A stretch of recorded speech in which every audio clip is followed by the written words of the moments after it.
Cinema రంగంలో కూడా ఈ మధ్య నేను చూసి పత్రికల్లో చూసి నాకంటే చాలా చిన్నపిల్ల మా అమ్మాయి లాంటిది, సమస్త సన్మంగళాని భవంతు అన్నాను నేను. ఆ పిల్లతో మాట్లాడే అవకాశం నాకు లేదు కాబట్టి సమస్త సన్మంగళాని భవంతు అన్న ఆ అమ్మాయి మాటలు నన్ను అంత ఆకర్షించే. సాయి పల్లవి ఎంత చక్కని నటు. మెల్లగా వచ్చింది, క్రీమ్ బిస్కెట్ వేసింది.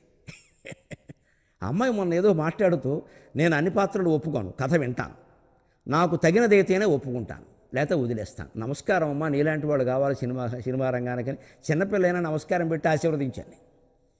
ఇంకో గొప్ప మాట ఉంది ఆశ్చర్యకరంగా, నేను ఎప్పుడు కొలస దుస్తులు పొట్టి దుస్తులు వేసుకుని వెయ్యను, నాకు అవి సౌకర్యంగా ఉండవు.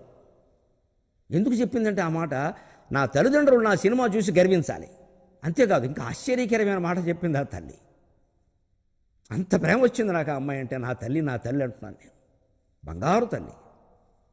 ఇంకో మాట చెప్పి, నా తల్లిదండ్రులు నా సినిమా చూసి గర్వించాలి. రెండోది, 20 ఏళ్ల తర్వాత నా పిల్లలు కూడా ఇది మా అమ్మ సినిమాను చూడాలని చెప్పింది ఆ సాయి పల్లవికి భగవంతుడు ఆయురారోగ్య భోగ భాగ్య ఐశ్వర్యాలు ప్రసాదించాలని లలితాంబికను ప్రార్థిస్తున్న. సినిమా రంగం బాగుపడుతుంది ఇలాంటి వాడు.